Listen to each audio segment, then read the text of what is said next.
하나님 말씀을 보겠습니다. 이사야 49장입니다. 1절부터 26절까지 우리 살펴보겠습니다. 이사야 49장 1절부터 26절까지 우리 교독하겠습니다. 섬들아 내게 들으라. 먼 곳 백성들아 귀를 기울이라. 여호와께서 태에서부터 나를 부르셨고 내 어머니의 복중에서부터 내 이름을 기억하셨으며 내 입을 날카로운 칼같이 만드시고 나를 그의 손 그늘에 숨기시며 나를 갈고 닦은 화살로 만드사 그의 화살통에 감추시고 내게 이르시되 너는 나의 종이요 내 영광을 내 속에 나타낼 이스라엘이라 하셨느니라. 그러나 나는 말하기를 내가 헛되이 수고하였으며 무익하게 공연히 내 힘을 다하였다 하였도다. 참으로 나에 대한 판단이 여호와께 있고 나의 보응이 나의 하나님께 있느니라. 이제 여호와께서 말씀하시나니 그는 태에서부터 나를 그의 종으로 지으신 이시요 야곱을 그에게로 돌아오게 하시는 이시니 이스라엘이 그에게로 모이는도다. 그러므로 내가 여호와 보시기에 영화롭게 되었으며 나의 하나님은 나의 힘이 되셨도다.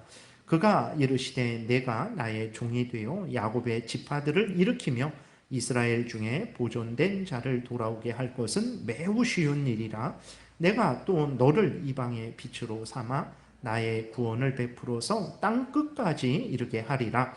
이스라엘의 구속자 이스라엘의 거룩한 이이신 여호와께서 사람에게 멸시를 당하는 자 백성에게 미움을 받는 자 관원들에게 종이 된 자에게 이같이 이르시되 왕들이 보고 일어서며 고관들이 경배하리니 이는 이스라엘의 거룩하신 이 신실하신 여호와 그가 너를 택하였음이니라. 여호와께서 이같이 이르시되 은혜의 때에 내가 내게 응답하였고 구원의 날에 내가 너를 도왔도다. 내가 장차 너를 보호하여 너를 백성의 언약으로 삼으며 나라를 일으켜 그들에게 그 황무하였던 땅을 기업으로 상속하게 하리라. 내가 잡혀있는 자에게 이르기를 나오라 하며 흑암에 있는 자에게 나타나라 하리라. 그들이 길에서 먹겠고 모든 헐벗은 산에도 그들의 풀밭이 있을 것인즉 그들이 줄이거나 목마르지 아니할 것이며 더위와 볕이 그들을 상하지 아니하리니 이는 그들을 긍휼히 여기는 이가 그들을 이끌되 샘물 근원으로 인도할 것임이라. 내가 나의 모든 산을 길로 삼고 나의 대로를 도두리리니 어떤 사람은 먼 곳에서 어떤 사람은 북쪽과 서쪽에서 어떤 사람은 시님 땅에서 오리라. 하늘이여 노래하라. 땅이여 기뻐하라. 산들이여 즐거이 노래하라. 여호와께서 그의 백성을 위로하셨은즉 그의 고난 당한 자를 긍휼히 여기실 것임이라. 오직 시온이 이르기를 여호와께서 나를 버리시며 주께서 나를 잊으셨다 하였거니와 여인이 어찌 그 전 먹는 자식을 잊겠으며 자기 태에서 난 아들을 긍휼히 여기지 않겠느냐. 그들은 혹시 잊을지라도 나는 너를 잊지 아니할 것이라. 내가 너를 내 손바닥에 새겼고 너의 성벽이 항상 내 앞에 있나니 내 자녀들은 빨리 걸으며 너를 헐며 너를 황폐하게 하던 자들은 너를 떠나가리라. 내 눈을 들어 사방을 보라. 그들이 다 모여 내게로 오느니라. 나 여호와가 이르노라. 내가 나의 삶으로 맹세하노니 내가 반드시 그 모든 무리를 장식처럼 몸에 차며 그것을 띠기를 신부처럼 할 것이라. 이는 내 황폐하고 적막한 곳과 내 파멸을 당하였던 땅이 이제는 주민이 많아 좁게 될 것이며 너를 삼켰던 자들이 멀리 떠날 것이니라. 자식을 잃었을 때에 낳은 자녀가 후일에 내 귀에 말하기를 이곳이 내게 좁으니 넓혀서 내가 거주하게 하라 하리니 그때에 내가 내 마음에 이르기를 누가 나를 위하여 아들을 낳았는고. 나는 자녀를 잃고 외로워졌으며 사로잡혀 유리하였거늘 이들을 누가 양육하였는고. 나는 홀로 남았거늘 이들은 어디서 생겼는고 하리라. 주 여호와가 이같이 이르노라. 내가 문 나라를 향하여 나의 손을 들고 민족들을 향하여 나의 기치를 세울 것이라. 그들이 내 아들들을 품에 안고 내 딸들을 어깨에 메고 올 것이며 왕들은 내 양부가 되며 왕비들은 내 유모가 될 것이며 그들이 얼굴을 땅에 대고 내게 절하고 내 발에 티끌을 핥을 것이니 네가 나를 여호와인 줄 알리라. 나를 바라는 자는 수치를 당하지 아니하리라. 용사가 빼앗은 것을 어떻게 도로 빼앗으며 승리자에게 사로잡힌 자를 어떻게 건져낼 수 있으리야. 여호와가 이같이 말하노라. 용사의 포로도 빼앗을 것이요 두려운 자의 빼앗은 것도 건져낼 것이니 이는 내가 너를 대적하는 자를 대적하고 내 자녀를 내가 구원할 것임이라. 내가 너를 억압하는 자들에게 자기의 살을 먹게 하며 새술에 취함같이 자기의 피에 취하게 하리니 모든 육체가 나 여호와는 내 구원자요 내 구속자요 야곱의 전능자인 줄 알리라. 아멘. 기도드리겠습니다. 살아계신 하나님 아버지 감사합니다. 이 시간에 하나님의 말씀을 전하고 듣습니다. 성령께서 역사하셔서 성경을 통해서 우리에게 알려주시는 하나님의 뜻을 잘 깨달아 알게 도우소서. 알려주시는 대로 믿고 신앙생활하고 믿고 가정생활하고 믿고 직장생활하고 모든 일생을 성경에서 알려주는 대로 살아가게 도우소서. 하나님의 영광이 드러나며 우리들이 이 땅에서 가장 가치 있는 인생을 살며 또 다른 사람들에게 가장 유익을 끼치는 인생이 될 줄 믿습니다. 성령께서 주장하여 주시기를 간절히 바라고 예수 그리스도의 이름으로 기도드렸습니다. 아멘.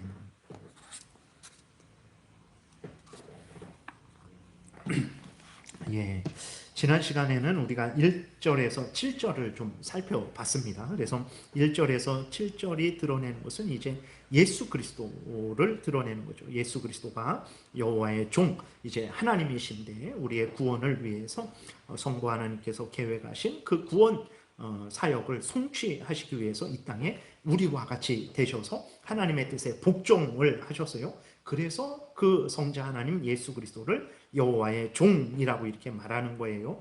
정말 성자 하나님 예수 그리스도가 종이어서 하찮아서 여호와의 종이라고 말하는 것이 아닙니다. 그래서 이제 1절에서 7절 살펴본 것은 이제 이사야 당시 이스라엘 백성들의 구원자, 그 다음에 이제 또 한 100여 년 지나서 바벨론으로 포로로 끌려갈 그러한 이스라엘 백성들의 또 구원자, 그리고 모든 시대 모든 택한 백성들의 구원자는 누구냐 그랬을 때에 바로 여호와의 종 예수 그리스도시다라는 것을 우리가 살펴봤죠. 그리고 여호와의 종 예수 그리스도가 구원자로 정해진 것은 이제 창세 전부터 정해졌다라는 것을 살펴봤어요. 그리고 여호와의 종 예수 그리스도는 복음 전함을 통해서 택한 백성들을 구원하신다 그랬어요.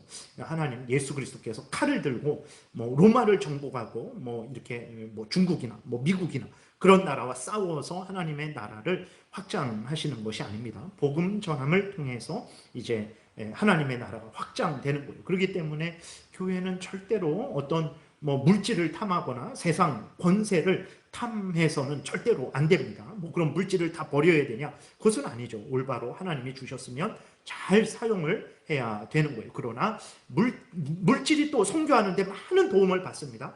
그 물질이 아주 소중하다라는 것을 생각하고 하나님 앞에 드린 헌금을 아주 복되게 잘 사용해야 되지만, 그러나 물질이 우리를 구원하는 것은 아니다라는 그러한 분명한 믿음은 가지고 있어야 돼요. 그리고 우리의 무기는 무엇이냐? 복음 전함이라는 것을 우리가 항상 잊지 말아야 됩니다. 물질이 많으면 그것을 잘 선용해서 이렇게 복음 전하는데 많이 사용하면 됩니다. 근데 물질이 없다고 낙심할 필요 없어요. 우리는 입으로 하나님의 말씀을 전하면 돼요. 그러면 하나님께서 또 필요한 그러한 모든 것들을 우리에게 채워주십니다. 그래서 교회의 아주 가장 큰 무기는 뭐냐? 복음 전함이라는 것을 항상 우리가 마음에 새겨야 됩니다. 그 다음에 예수 그리스도는 이제 이스라엘의 머리, 즉 교회의 머리 되신다 그랬어요. 교회와 예수 그리스도는 뗄래야 뗄 수 없습니다. 머리는 예수 그리스도고 교회는 몸입니다. 몸된 교회는 항상 예수 그리스도에게 복종하고 예수 그리스도를 섬겨야 된다라는 그런 것들을 살펴봤고, 그리고 또 예수 그리스도를 통해서 이스라엘 백성들을 구원하시고 또 모든 이방인 가운데 있는 하나님의 택한 백성들을 이제 구원하시는 것이 하나님의 뜻이다라는 것을 우리가 살펴봤어요.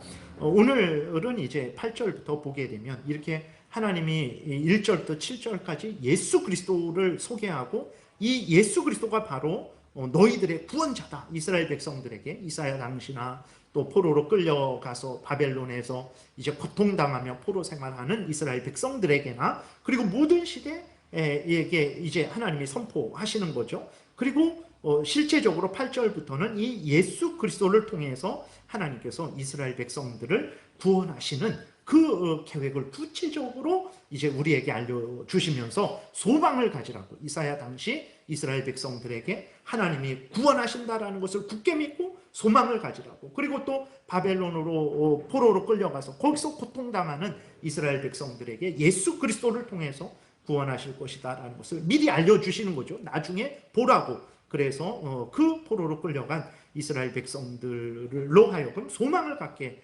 하시려고, 그리고 또 모든 시대 모든 하나님의 택한 백성들로 하여금 이렇게 예수 그리스도 안에서의 구원을 소망하고 그 구원을 로 인해 기뻐하고 담대하고 그렇게 은혜를 누리라고 하나님의 말씀을 하시는 것입니다. 구체적으로 살펴보게 되면 여호와께서 8절 이같이 이르시되 은혜의 때에 내가 내게 응답하였고 구원의 날에 내가 너를 도왔도다. 내가 장차 너를 보호하여 너를 백성의 언약으로 삼으며 나라를 일으켜 그들에게 그 황무하였던 땅을 기업으로 상속하게 하리라. 예수 그리스도를 소개하고 이제 예수 그리스도를 통해서 하나님께서 때가 되면 이스라엘 백성들을 구원하겠다. 때가 되면 포로로 끌려갔던 이스라엘 백성들을 내가 구원하겠다. 때가 되면 복음이 온 세상에 예루살렘만 있었죠. 이스라엘 백성들에게만 있었습니다. 근데 그 복음이 때가 되면 예루살렘과 유대와 사마리아와 땅끝까지 이르게 해서 내가 모든 나의 하나님의 택한 백성들을 구원하겠다라고 이렇게 이제 하나님께서 약속을 하시는 거죠. 그 구원 계획을 선언하시는 것입니다. 그래서 보게 되면 중요한 것은 무엇이냐면 8절에서 예수 그리스도를 통해서 그렇게 구원을 하시는데 구원의 때, 은혜의 때에 구원하시겠다 그랬어요. 그러니까 하나님이 계획하신 때가 있습니다. 하나님이 주권적으로 결정하신 때가 있어요. 그러니까 예를 들어서 이스라엘 백성들이 바벨론 포로로 끌려갑니다. 그러니까 포로로 끌려가는데 자기들의 죄 때문에 이제 이사야 이 본문 이후 대략적으로 한 100여 년 후에 포로로 끌려가서 70년 동안 거기서 살게 되는데, 근데 포로로 끌려갈 때에 이스라엘 백성들이 우리가 70년만 있겠습니다. 70년 지나면 하나님이 구원해 주세요. 이렇게 된 게 아닙니다. 하나님이 이스라엘 백성들을 포로로 끌려가게 하시고 그리고 70년 있다가 내가 너희들을 구원하겠다라고 하나님이 그렇게 정하신 거예요. 그래서 이스라엘 백성들이 70년 있다 다시 예루살렘으로 돌아오는 것은 하나님의 주권적인 결정입니다. 그래서 하나님이 내가 구원의 때가 있다. 내가 너희들을 도울 때가 있다. 그때 내가 너희를 구원하겠다라고 이렇게 하나님이 말씀을 하신 거죠. 오늘 우리들도 마찬가지예요. 우리들이 이렇게 예수 그리스도를 지금 믿고 있잖아요. 근데 언제 공식적으로 언제 선교사들이 처음 우리나라에 들어왔습니까? 1885년도에 그때에 이제 감리교 아펜젤로 선교사, 장로교 언더우드 선교사가 둘이 동시에 제물포항에 그때 부활절 날에 그렇게 들어왔죠. 그러면 왜 하나님께서 그때 1885년도에 그때 들어오게 하셨는가? 100년 전에 아니면 500년 전에 아니면 1000년 전에 그렇게 삼국시대에도 그렇게 들어오게 하시면 수많은 하나님의 백성들을 구원을 하실 텐데, 많은 사람들을 구원하셨을 텐데 왜 하나님이 지금부터 약 한 150년 전 되는 거죠. 150년 전쯤에서야 우리나라에 복음이 증거되게 하셨을까? 그 지중해 지역으로는 2000년 전에 벌써 바울을 통해서 그 유럽 지역에 복음이 증거되게 하셨는데 왜 우리나라는 거의 한 1800년 지나서 2000년 지나서야 복음이 전해지게 하셨을까? 그것은 하나님이 정하신 뜻입니다. 그건 하나님의 정하신 주권적인 결정이에요. 그러니까 우리들이 모든 것들은 하나님의 정하신 때에 이루어진다라는 것을 우리가 분명히 믿어야 되겠습니다. 갈라디아서 4장 3절부터 보게 되면 이렇게 기록되어 있어요. 이와 같이 우리도 어렸을 때에 이 세상에 초등학문 아래에 있어서 종노릇 하였더니 때가 참에 하나님이 그 아들을 보내사 여자에게서 나게 하시고 율법 아래에 나게 하신 것은 율법 아래에 있는 자들을 속량하시고 우리로 아들의 명분을 얻게 하려 하십니다. 그러니까 예수 그리스도가 2000년 전에 오셨어요. 오셨는데 그것이 그냥 어쩌다가 2000년 전에 오신 것이 아닙니다. 하나님이 정하신 때가 되니까, 그 정하신, 창세에 정하신 때가 되니까, 때가 차니까 하나님께서 예수 그리스도를 동정녀 마리아에게서 성령으로 잉태되게 하셔서 이 땅에 보내주신 것입니다. 그래서 하나님께서 구원을 하시겠다 그랬는데 언제 구원하시냐? 구원의 때, 은혜의 때에 구원하시겠다 이렇게 말씀을 하셨어요. 그래서 우리는 항상 하나님이 그렇게 하나님이 정하신 계획대로 행하신다라는 것을 항상 기억하고, 어렵고 힘듭니까? 간절히 기도했는데도 그것이 금방 응답이 안 될 때가 있어요. 오히려 기도하는데 더 어려워지는 경우가 한두 번이 아니죠. 그럴 때 왜 그런가 이상하게 생각하지 마시고, 하나님이 나를 사랑하시지 않나, 하나님이 뭐 이제 나를 잊으셨나, 하나님이 할 일을 지금 깜빡하고 그냥 뒤로 밀어두셨나, 절대 그러한 잘못된 생각하지 말고, 하나님께서 정하신 때가 되면 반드시 나를 지금도 돌보시고 계시지만 정하신 때가 되면 이 어려움 속에서 벗어나게 하실 것이다 라는 것을 굳게 믿고 인내하면서 그 하나님이 정하신 때까지 우리가 기다려야 되는 것입니다. 그렇기 때문에 우리가 오늘날 이렇게 복음이 전파된 것은 하나님의 주권적인 결정에 의해서 된 것이죠. 그렇기 때문에 이 은혜를, 이 기회를 우리는 헛되이 받고 지나쳐서는 안 됩니다. 그러니까 우리들이 지금 시대에 태어나서 지금 시대에 이렇게 살아가는 거, 이것도 하나님의 주권적인 은혜요, 주권적인 뜻에 의해서 되어지는 거예요. 우리들이 괜히 100년 전에 태어나야 되는데 뭐 잘못돼 갖고 지금 시대에 태어난 거 아닙니다. 하나님이 정하신 때에 지금 살게 하시는 거예요. 우리가 하나님 앞으로 가는 것도 하나님이 정하신 때에 가게 되는 것입니다. 그렇기 때문에 모든 것들은 하나님의 주권적인 결정에 의해서 이루어지는 거예요. 그래서 지금 나의 인생이, 나의 삶이 하찮아 보이고 가치 없어 보이고 힘들어서 죽는 게 낫다, 절대 이런 생각하면 안 됩니다. 왜 그렇습니까? 우리의 모든 것들은 지금 하나님의 정하신 그 결정의 뜻에 의해서 하나님이 정하신 때에 이루어지고 있는 거예요. 그렇기 때문에 우리가 지금 내가 이렇게 대한민국에서 이 시대에 살아가는 것은 우연한 것이 아니구나, 하나님께서 은혜 가운데 주권적인 뜻 가운데 결정하셔서 이 은혜를 베푸시는 것이구나 라는 걸 깨달아 알아야 됩니다. 그래서 내 인생은 지금 하나님의 그 계획 가운데 은혜를 받아서 여기에서 살아가는 거예요. 그렇기 때문에 우리가 인생을 살아갈 때에 절대로 헛되게 무가치하게 살아서는 안 되고, 게으르게 나태하게 살아서도 안 되고, 더더군다나 범죄하면서 살아서도 안 됩니다. 왜냐하면 하나님이 정하셔서 우리에게 은혜 주신 때인데, 이 은혜 주신 때를 범죄하면서 살아간다, 그 게으르고 나태하게 나의 탐욕만을 위해서 살아간다, 그것은 큰 죄라는 것을 우리가 잊지 말아야 됩니다. 그래서 이 말씀을요, 고린도후서 6장에서 이 8절 말씀을 고린도후서 6장에서 그대로 인용을 하면서 하나님 앞에서 정말 이렇게 하나님 뜻을 따라 살아갈 것을 바울이 또 고린도 교인들에게, 모든 하나님의 택한 백성들에게 전하고 있어요.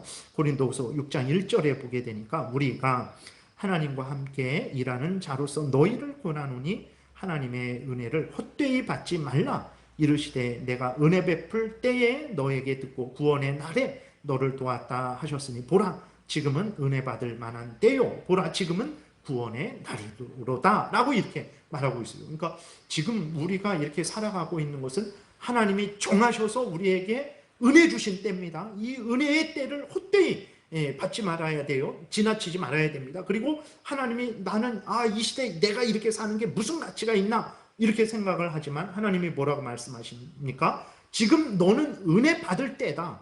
지금 너는 구원 받을 때다. 지금 너는 하나님의 영광을 위해서 일할 때다. 지금 너는 주변 이웃들에게 복음을 전할 때다. 이렇게 하나님이 말씀을 하시는 거예요. 그래서 3절에서 은혜 받을 만한 때다. 보라 지금은 구원의 날이로다. 그러니 일어나서 하나님께 감사하고 그 은혜를 누리고 그 뜻을 따라 하나님의 뜻을 따라 살아가라 라고 이렇게 고린도후서 6장에서 그대로 인용을 하고 있습니다. 9절부터는 이제 하나님께서 바벨론 포로로 끌려갔다가 70년 만에 돌아오게 될 것을 미리 말씀을 하세요. 그러면서 이제 바벨론 이사야 당시 이스라엘 백성들 전세가 그 주변 정세가 심각하게 이렇게 좀 돌아가죠. 그리고 자꾸 이사야도 그렇고 그 후에 선지자 예레미야도 그렇고 포로로 끌려갈 것이다 뭐 이렇게 예언을 해요. 그리고 이스라엘 백성들이 이제 후손들은 포로로 끌려가서 바벨론에서 눈 떠보니까 바벨론이죠. 이게 무슨 일인가, 얼마나 절망하고 두렵겠습니까? 그랬는데 이제 하나님께서 실제적으로 이스라엘 백성들을 그 바벨론에서 이제 구원하실 것을 약속을 하시는 거죠. 그래서 후대의 이스라엘 백성들로 하여금 위로를 얻고 용기를 얻게 하는 것이고, 모든 하나님의 택한 백성들로 하여금 똑같은 위로와 또 소망을 갖게 하시는 것입니다.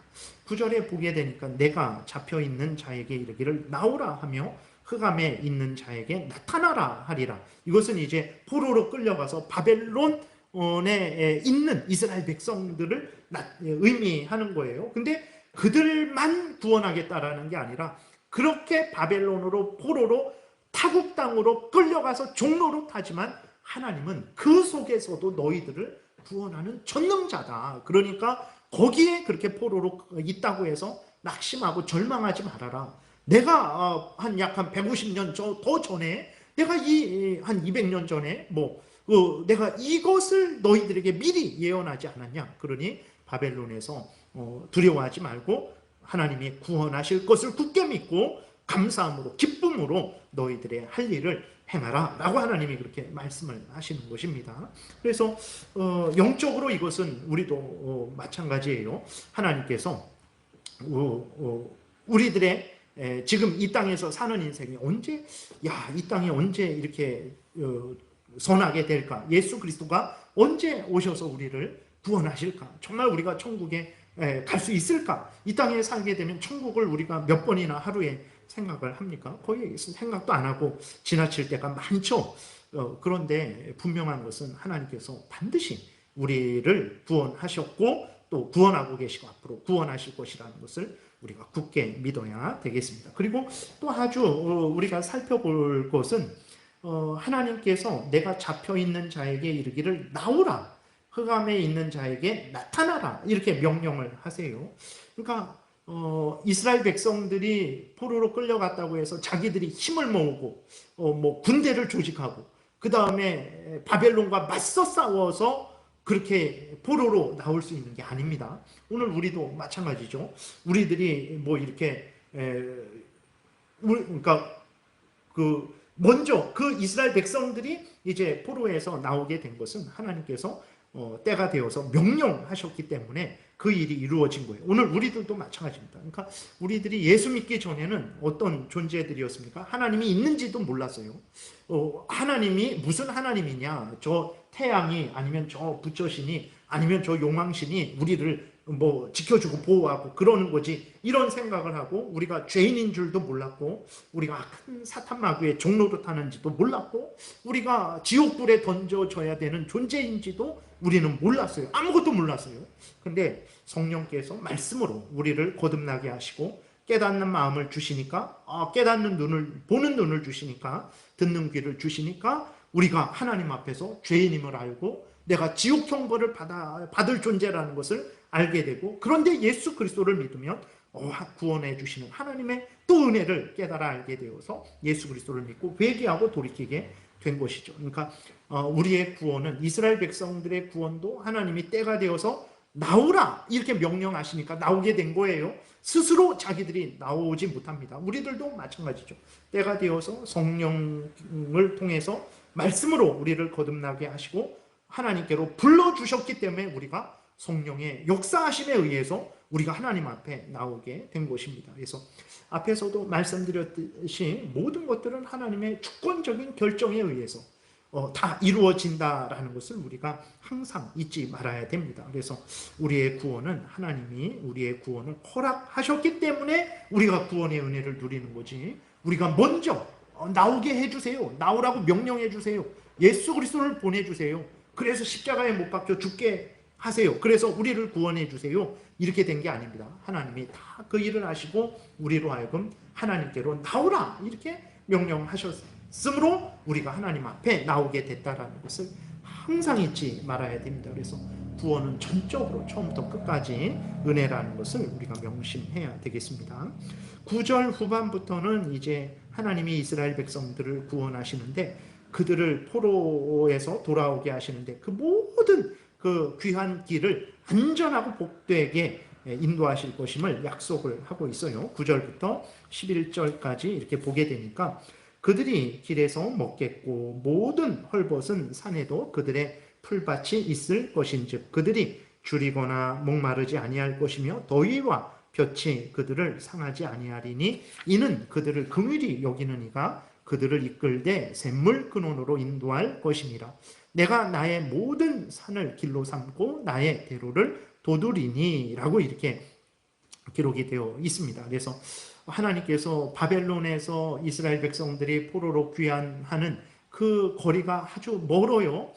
지금의 뭐 이라크 땅, 그 바벨론 지역에서 그 길을 강을 따라서 이렇게 다시 예루살렘으로 돌아오는 길은 아주 멀고 위험한 길입니다. 그러나 이제 그 스룹바벨과 여호수아 대제사장의 인도함을 따라서 무사히 귀환하고 두 번째 에스라를 통해서도 함께 무사히 귀환했고 또 세 번째 느헤미야를 통해서 귀환할 때에도 다 하나님께서 지키시고 보호해 주셨어요. 정말로 하나님은 정말로 그렇게 약속하신 대로 지키시는 하나님입니다. 그래서 오늘도 마찬가지예요. 하나님께서 우리를 천국으로 인도해 주신다고 하시는데 우리의 현실은 참 이렇게 기가 막힐 웅덩이와 수렁과 같은 현실이죠. 매일매일의 삶이 정말 힘들고 어려워요. 내가 잘못해서 어려움을 만들기도 하고 다른 사람이 아주 어려움을 만들기도 하고 악한 사탄 마귀가 위협하고 유혹해서 어렵게 하기도 하고 정말 곳곳이 지뢰밭 같은 것이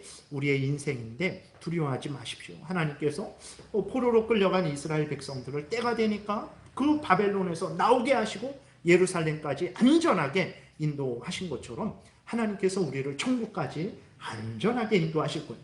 못 나도 괜찮습니다. 가난해도 괜찮아요. 못 배워도 괜찮습니다. 병들어도 괜찮아요. 걱정하지 마십시오. 우리는 못 가죠. 우리는 돈 있다고 갑니까? 돈 있어도 못 갑니다. 내가 힘 있다고 갑니까? 힘 있어도 안 돼요. 그러나 돈이 있거나 없거나 가난하거나 부하거나 건강하거나 뭐 이렇게 병들었거나 상관없어요. 하나님께서 하나님의 모든 택한 백성들을 천국으로 인도해 주실 것입니다. 그것을 굳게 믿어야 돼요.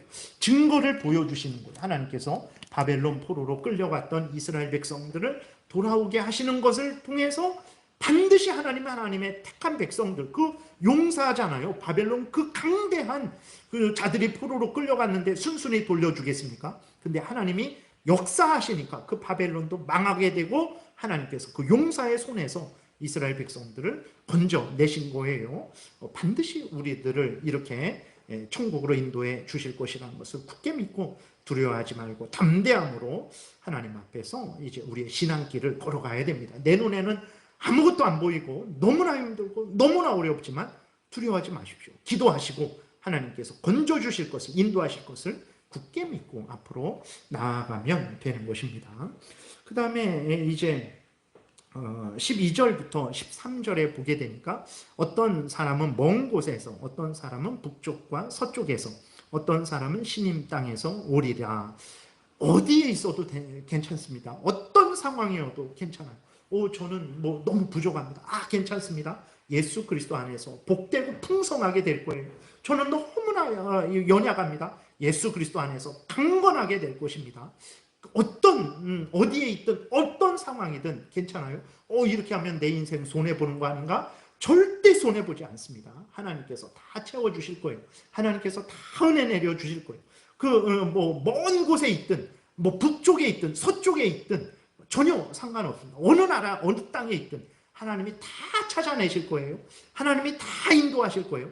걱정하지 마시고 있는 자리에서 하나님께 감사하시고 기뻐하시고 소망을 가지시고 바벨론 이스라엘 백성들을 포로에서 건져내신 하나님이 나를 건져내실 것이다. 때가 되면 나를 영원한 천국으로 하실 것이다. 굳게 믿고 감사함으로 기쁨으로 두려워하지 말고 앞으로 나아가시기를 바랍니다. 13절에 그래서 하나님이 이런 은혜를 내가 베풀 거다. 하늘 너도 노래하라. 땅 너도 기뻐해라. 산들이여 즐거이 노래하라. 모든 모든 당연히 하나님의 택한 백성들은 찬양하고 노래해야 되죠. 하나님께. 그리고 모든 민족들은 이러한 구원을 베푸시는 하나님께 영광을 돌려야 되는 거예요. 이렇게 명령하는데도 영광 돌리지 않죠. 그들은 합당한 벌을 받게 될 거예요. 이러한 하나님의 구원은 모든 만물로부터 찬송받으시기에 마땅하신 하나님의 구원이라는 것을 우리가 명심해야 됩니다. 여호와께서 그의 백성을 위로하셨은즉 그의 고난 당한 자를 긍휼히 여기실 것입니다. 하나님은 우리가 고난 당하시잖아요. 그럼 하나님은 반드시 위로하십니다. 우리가 어떤 어려움을 당하셨잖아요. 하나님은 반드시 우리를 다시 복되게 하십니다. 이 땅에서 그런 은혜를 많이 주세요. 근데 때로는 이 땅에서 그런 은혜를 주시지 않아요. 예를 들어서 북한에서 그렇게 고생하면서 그렇게 고난을 당했는데 예수 믿는 게 또 발각되고 갖고 이제 죽임을 당하는 사람들이 많잖아요. 그럼 저런 사람들은 무엇입니까? 하나님은 이 땅에서만의 하나님이 아닙니다. 하나님은 영원한 하나님이세요. 우리를 이 땅에서만 잘 살게 하시려고 우리를 부르신 게 아니라 하나님이 계신 천국, 하나님과 함께 영원히 영생을 누리게 하려고 우리를 부르신 거예요. 그렇기 때문에 이 땅에서 아무리 내가 고난을 당했어요.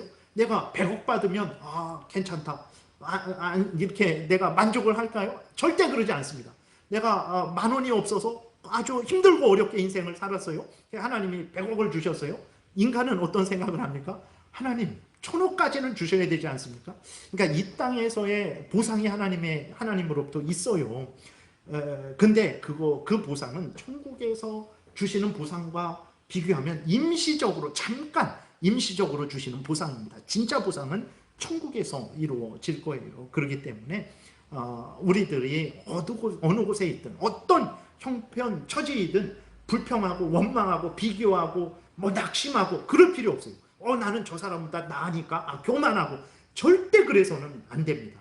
항상 하나님 앞에서 가난하든 부하든 그 가난한 자는 가난이 우리를 죽이는 게 아니다. 나는 가난해도 하나님 때문에 살 수 있다라는 것을 보여야 됩니다.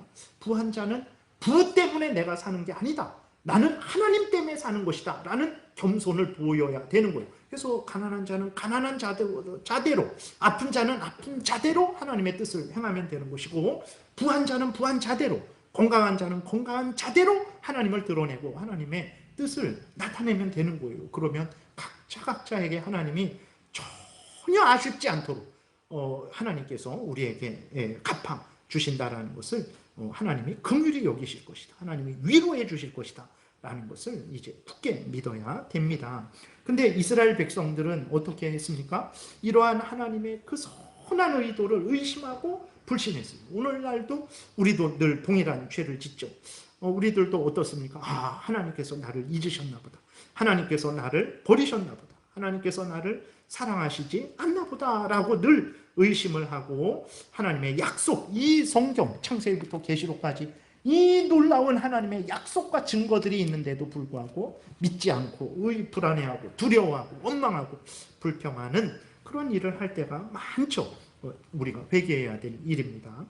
그래서 하나님이 이렇게 호의를 베풀었는데도, 이 하나님의 약속을 해주셨는데도 믿지 않고 의심하고 불평하는 것은, 두려워하는 것은 사실 우리의 죄성이에요. 그건 죄입니다. 죄. 우리가 회개해야 될 죄예요. 그래서 사람도 그 사람을 의심하고 막 그렇게 불신하면 아주 화를 내죠. 군대에 있었는데 군대에서 고참들이 우리 쫄병들을 너무 괴롭혔어요. 이게 다달이 이렇게 쫄병들이 들어와야 되는데 때로는 이게 다달이 들어오지 않고 이렇게 간격이 큽니다. 우리 그때 한 7개월 정도가 7개월 안에 2명만 그 중간에 있고 아주 고참들이 몰려 있고 쫄병들이 몰려 있었어요.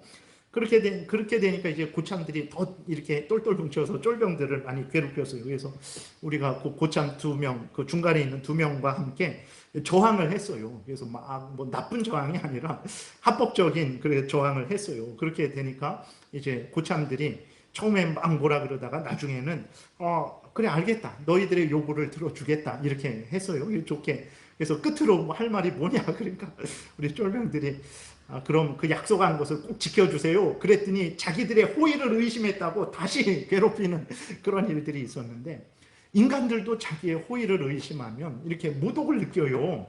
근데 하나님이 이렇게 창세기부터 계시록까지 이렇게 하나님이 알려주시고, 포로로 끌려가기 전 한 150여 년 전부터 이사야를 통해서 하나님이 말씀하시고, 또 그 직전에도 이 에레미야를 통해서 말씀하시고 그러셨는데도 이스라엘 백성들은 하나님을 의심하고 불신했어요. 그래서 그 보게 되면 14절에 보게 되니까 이렇게 기록되어 있습니다.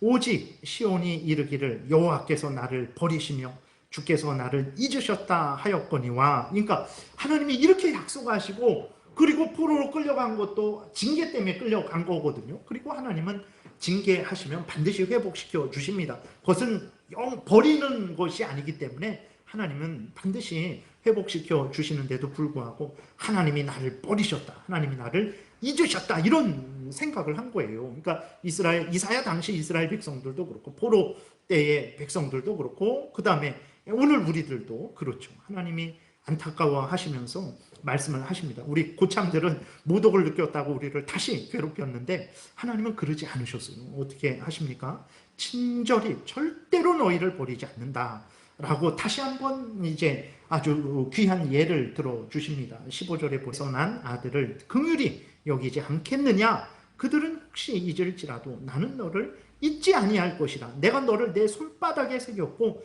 너의 성벽이 항상 내 앞에 있다. 내가 예루살렘을 항상 기억하고 있다. 폐허된 땅, 너희들이 돌아올 땅을 내가 잊은 적이 없다 하면서 내가 너희들을 내 손바닥에 새겼다. 어머니가 자식을 잊습니까? 잊지 않죠. 절대로 잊지 않습니다. 피치 못할 사정에 의해서 헤어지는 경우도 있지만, 그렇다고 어머니가 마음 편하게 헤어졌으니까 어쩔 수 없지 하면서 평생을 살아갑니까? 절대 그러지 않죠. 돌덩이를 마음에 두고 살아가는 것처럼 그 고통과 아픔 속에 살아가는 게 어머니예요. 그것이 어머니죠. 어머니는 자식을 절대 잊을 수 없어요. 근데 그런 인간의 어머니도 잊지 않아요. 절대 잊지 않는다라는 거예요. 그런데 하나님이 잊겠느냐? 절대로 하나님은 하나님의 택한 백성들을 잊지 않는다라고 이렇게 이스라엘 백성들에게 다시 한번 알려주시면서 이스라엘 백성들을 위로하고 격려하고 있어요. 오늘 우리들을 향한 하나님의 말씀입니다. 하나님은 절대 우리를 잊지 않아요. 우리는 늘 잊어요. 맛있는 거 먹을 때에도 잊어요. 아프고 그럴 때에 또 하나님을 잊어요. 좋은 일이 있으면 좋은 일이 있다고 잊어요. 저런 일이 있으면 저런 일이 있다고 잊어버려요. 이런 일이 있으면 이런 일이 있다고 잊어버려요. 나 때문에 잊어버리고 자식 때문에 잊어버리고 다 우리는 하나님을 잊어버려요. 그러나 하나님은 우리를 잊지 않습니다. 우리가 잠잘 때에도 하나님은 항상 우리를 지키시고 보호하시고 인도하신다라는 것을 우리가 분명히 믿어야 되는 것입니다. 그래서 절대로 하나님이 나를 잊으셨나? 나를 버리셨나? 나를 사랑하지 않나? 절대 이런 생각하면 안 됩니다. 내가 하나님에게 관심 갖지 않고 내가 하나님을 사랑하지 않는 것이지, 하나님이 나를 잊으시고 사랑하시지 않는 일은 없다라는 것을 명심해야 됩니다. 오히려 하나님은 어떻게 합니까? 잊으시는 택한 백성들을 잊으시는 그런 일을 절대 하지 아니하시고, 오히려 또 하나님은 그 백성들의 자녀들까지 기억하시고 은혜를 베푸세요. 17절에 보게 되니까 내 자녀들은 빨리 걸으며 너를 헐며 너를 황폐하게 하던 자들은 너를 떠나가리라. 하나님께서 그 자녀들까지 지키고 보호하고 그 원수들까지 다 하나님께서 멸해 주시는 거죠. 그리고 하나님은 맹세까지 해 주십니다. 그렇게 불안해하고 두려워하고 나를 잊으셨나 의심하는 이스라엘 백성들을 향해서 맹세까지 해 주세요. 18절에 내 눈을 들어 사방을 보라. 그들이 다 모여 내게로 오느니라. 나 여호와가 이르노라. 내가 나의 삶으로 맹세하노니 내가 반드시 그 모든 무리를 장식처럼 몸에 차며 그것을 띠기를 신부처럼 할 것이다. 내가 너희들을 중심으로 너희들을 박해했던 모든 나라들이 너희들을 섬기고 너희들의 종으로 만들어 주겠다. 내가 맹세한다. 하나님이 이렇게 맹세를 하시는 거예요. 이 히브리서 6장에서도 보게 되면 하나님이 아브라함에게, 하나님은 약속하셨으면 반드시 지킵니다. 근데 그 약속을 반드시 지킨다라는 것을 알려주시기 위해서 맹세까지 했어요. 근데 맹세는 무엇입니까? 인간과 인간이 하나님을 증인으로 삼고 약속하는 거거든요. 근데 하나님이 누구를 증인으로 삼고 약속하겠어요? 하나님이 제일 최고의 그러한 하나님이신데, 근데 하나님이 그래서 자신을 가리켜 맹세하셨어요. 그러니까 하나님이 반드시 지키신다라는 거예요. 반드시 너희들을 바벨론에서 끌어올 거다. 두려워하지 마라. 너희들이 바벨론으로 끌려가는 거, 내가 너희들 버리는 거 아니다. 너희들이 하도 범죄해서 너희들을 징계하고 고치기 위해서 바벨론의 포로로 보내는 것이지 버리는 거 아니다. 때가 되면 내가 정한 70년이 차면 너희를 돌아오게 할 것이다. 내가 맹세한다. 그러니 두려워하지 말아라. 그러니 너희들이 회개하고 돌이켜라. 그래서 그 고난당함을 면해라. 이렇게 말씀을 해주시는데, 하나님이 대략 한 100년 전에 이사야를 통해서 말씀하셨거든요. 안 들어요. 안 들었습니다. 100년이 지났는데도 계속 안 들어서 결국은 예레미야 때 이제 포로로 끌려가게 되는 거예요. 오늘 우리들은 어떻습니까? 이렇게 하나님께서 이스라엘 백성들에게 내가 맹세했다. 맹세한 대로 그들 포로로 건져냈다. 내가 너희들을, 오늘 우리들을 반드시 지키고 보호한다. 근데도 오늘도 똑같이 우리도 안 들어요. 잘 안 믿어요. 예. 그만큼 우리가 믿음이 없는 거예요. 근데 우리는 우리를 의롭게 생각하고, 아, 내가 저 사람보다 낫지. 나 정도면 천국에 갈 만하지. 막 이런 생각을 하는 거죠. 그리고 또 18절부터 보게 되니까, 다시 보면 하나님이 또 놀라운 은혜의 약속을 계속 주시죠. 내 눈을 들어 사방을 보라. 그들이 다 모여 내게로 오느니라. 나 여호와가 이루노라. 내가 나의 삶으로 맹세하노니 내가 반드시 그 모든 무리를 장식처럼 몸에 차며 그것을 띠기를 신부처럼 할 것이라. 이는 내 황폐하고 적막한 곳과 내 파멸을 당하였던 땅이 이제는 주민이 많아 좁게 될 것이며, 황폐했습니다. 예루살렘에 아무도 살지 않았어요. 짐승들만 살고 풀만 무성했어요. 근데 그 땅이 좁아진다라는 거예요. 아무도 없는 땅에 포로로 돌아와서 번성케 하시겠다라는 거죠. 너를 삼켰던 자들이 멀리 떠날 것이라. 하나님의 크신 은혜입니다. 여러분, 이렇게 마찬가지예요. 하나님이 우리를 이 땅에서는 보호하고 지키는데, 여전히 이 땅에서는 아직 악한 사탄과 그 무리들이 심판받지 않았어요. 그래서 여러 위협과 유혹이 있죠. 그러나 천국에는 그런 것이 절대 없습니다. 천국은 하나님께서 정말로 우리에게 가장 복된 은혜를 주실 거죠. 우리를 그곳으로 인도해 주실 것이라는 것을 우리는 늘 생각하고 소망 중에 천국을 바라봐야 되는 것입니다. 그래서 20절에도 보게 되면 이제 복된 약속이죠. 자식을 잃었을 때에 낳은 자녀가 후일에 내 귀에 말하기를 이곳이 내게 좁으니 넓혀서 내가 거주하게 하라 하리니. 아니, 자식 다 죽었어요. 그 겨우 하나 낳습니다. 언제 우리가 번성하게 될까? 언제 이 가문이 이렇게 많아질까 했는데, 어느샌가 자식이 부모에게 말하는 거예요. 여긴 너무 좁습니다. 내 자녀들도 많고 내 양떼도 많고 다른 곳으로 집을 짓고 더 개척해 나가야 되겠습니다. 라고 그렇게 하나님께서 번성하게 해주시겠다라는 거죠. 맹세하신 약속이에요. 하나님이 자신을 가리켜서 맹세하셔서 이렇게 만들어 주시겠다 하시는 거예요. 21절 그때에 내가 내 마음에 이르기를 누가 나를 위하여 이들을 낳았는고. 자기도 모르는 거예요. 아니, 언제 이렇게 다시 회복이 되고 복되게 되었지? 나는 자녀를 잃고 외로워졌으며 사로잡혀 유리하지 않았는가? 근데 누가 이 자녀를 풍성하게 양육해 줬는가? 자기가 자기 자녀를 양육한 게 아니죠. 하나님이 낳게 하시고 하나님이 키우신 거예요. 오늘 우리도 마찬가지입니다. 내가 자녀를 다 키우는 것 같죠?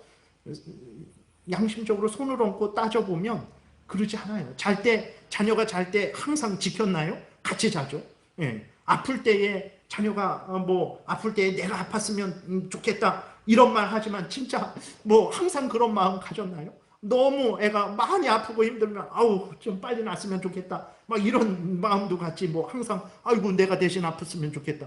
정말 대신 아프면 두려워서 살려달라고 이러는 것이 우리들인데, 그러니까 하나님께서 크신 은혜를 주신 거죠. 누가 양육하였는고 나는 홀로 남았거늘 이들은 어디서 생겼는고. 하나님이 이렇게 은혜를 정말 주신 거예요. 그래서 지금 상황은 그냥 정신없어서 정말 힘들고 어렵다 생각했는데 뒤돌아보니까 너무나 풍성한 은혜를 그들이 이제 회복이 된 것을 발견을 하게 된 거죠. 오늘 우리들에게도 이러한 약속은 여전히 유효합니다. 우리들 스스로의 잘못으로 인해서 우리의 인생을 어렵고 힘들 때가 얼마나 많습니까?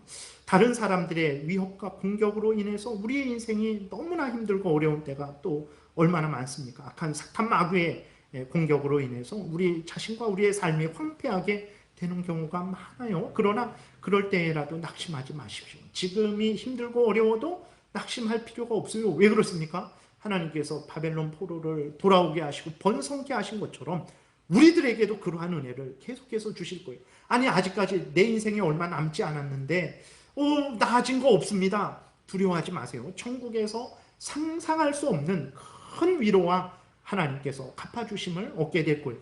이 땅에서 이렇게 못 먹고 이 땅에서 고난당했는데 천국에서 받아봤자 무슨 소용이 있겠습니까? 이 땅에서 죽기 전에 잘 먹고 잘 살아야지. 여기는 나그네입니다. 원래 하나님이 이 세상은 나그네 인생이에요. 천국은 실제적인 것 같지 않고 이 땅에서 꼬집어 봐야지. 꿈인가 생신가 꼬집어 봐야지. 실제구나. 실제니까 복되구나. 여기만 실제가 아니라 천국은 더 실제적인 곳입니다. 영원히 실제적인 곳이에요. 천국은 가만히 이렇게 천국 가면 이렇게 가만히 있고 뭐 둥둥둥둥 뭐 귀신처럼 유령처럼 떠다니지 않습니다. 살아계신 하나님 앞에서 온 우주 만물이 그 150억 광년을 가야 되고 별이 1000억 개 곱하기 1000억 개가 있어서 상상도 할 수 없는 이 온 우주가 새롭게 되어서 그 새하늘과 새 땅에서 하나님의 영광을 드리며 내가 할 일을 하며 기뻐하고 즐거워하고 밤낮으로 하나님을 찬송하고 서로 이건 죄나 뭐 더러운 것들이 없으니까 서로 뜨겁게 사랑하면서 천국에서 그 영광을 누리게 될 거예요. 천국을 그냥 이렇게 상상 속의 세상, 뭐 어떤 이 세상이 진짜 뭐 이렇게 이 땅에서 누려야 뭐 이렇게 다 모든 것을 얻는 것으로 절대 생각을 해서는 안 되는 것입니다. 그래서 22절부터도 이제 하나님께서 또 계속해서 약속을 해 주시는 것입니다. 주 여호와가 이같이 이르노라. 내가 문 나라를 향하여 나의 손을 들고 민족들을 향하여 나의 기치를 세울 것이라. 그들이 내 아들들을 품에 안고 내 딸들을 어깨에 메고 올 것이며 왕들은 내 양부가 되며 왕비들은 내 유모가 될 것이며 그들의 얼굴을 땅에 대고 내게 절하고 내 발에 티끌을 핥을 것이니 내가 나를 여호와인 줄 알리라. 나를 바라는 자는 수치를 당하지 아니하리라. 용사가 빼앗은 것을 어떻게 도로 빼앗으며 승리자에게 사로잡힌 자를 어떻게 건져낼 수 있으랴. 여호와가 이같이 말하노라. 용사의 포로도 빼앗을 것이요 두려운 자의 빼앗은 것도 건져낼 것이니 이는 내가 너를 대적하는 자를 대적하고 내 자녀를 내가 구원할 것입니다.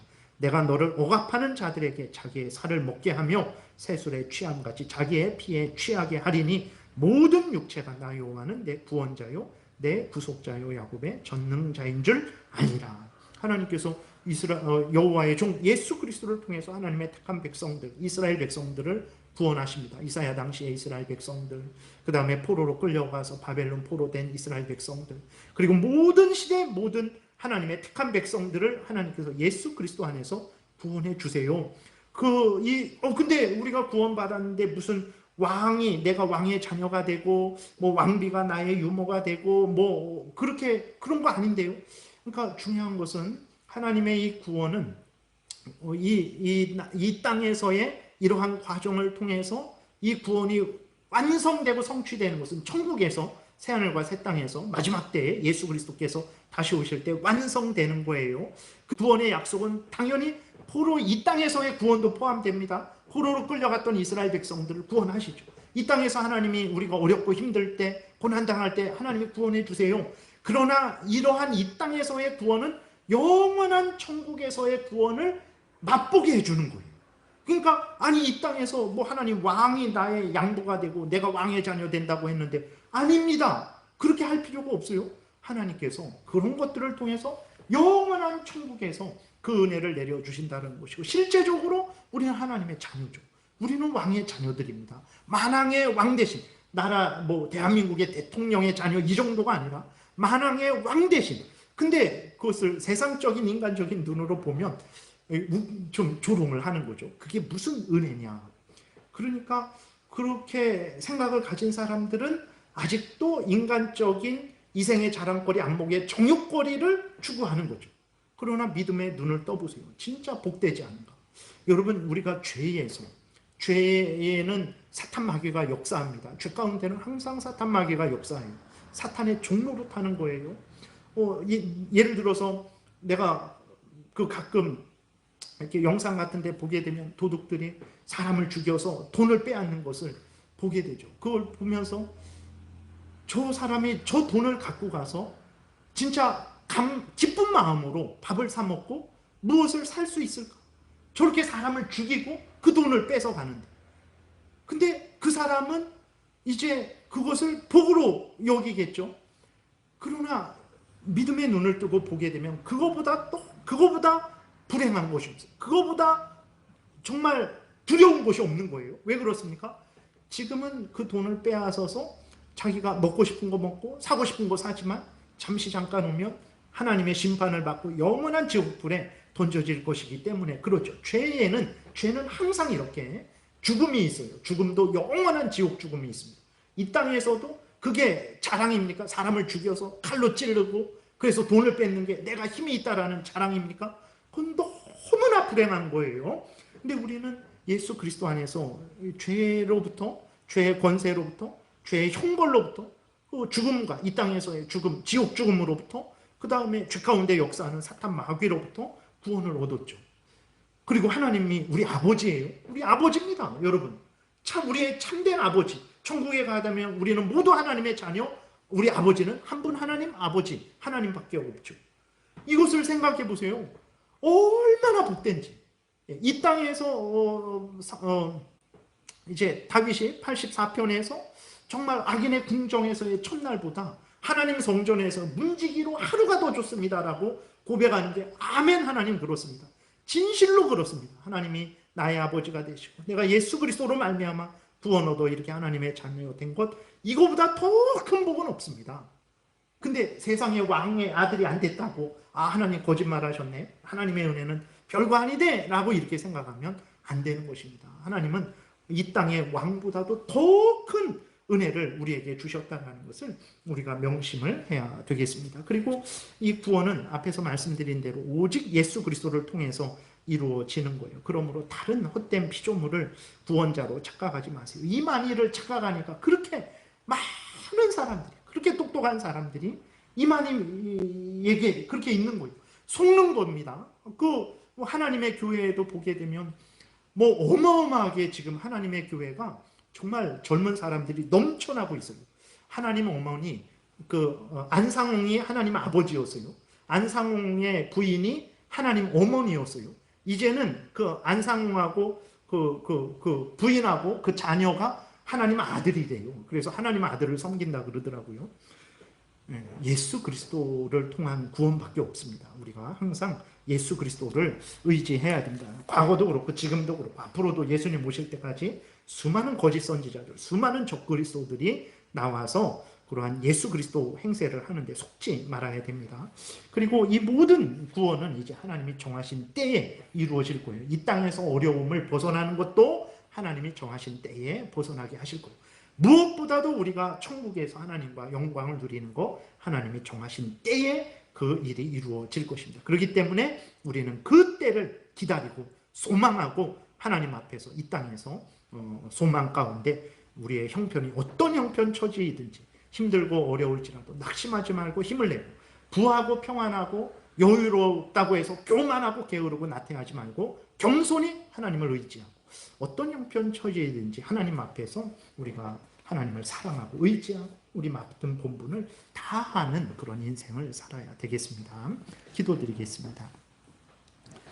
살아계신 하나님, 이렇게 끊임없이 하나님께서 참된 하나님이시고 우리의 구원자시며 예수 그리스도 안에서 우리를 죄에서 지옥 형벌에서 이 땅의 비참함으로부터 사탄 마귀로부터 구원하셔서 영원한 천국으로 인도해 주신다는 것을 끊임없이 알려주셔서 감사합니다. 우리는 듣고도 잊어버리고 일부러 생각하지 않을 때도 있는데 이렇게 알려주셔서 다시 한번 하나님의 말씀을 듣고 올바른 생각과 말과 행동을 할 수 있도록 은혜 주시니 감사합니다.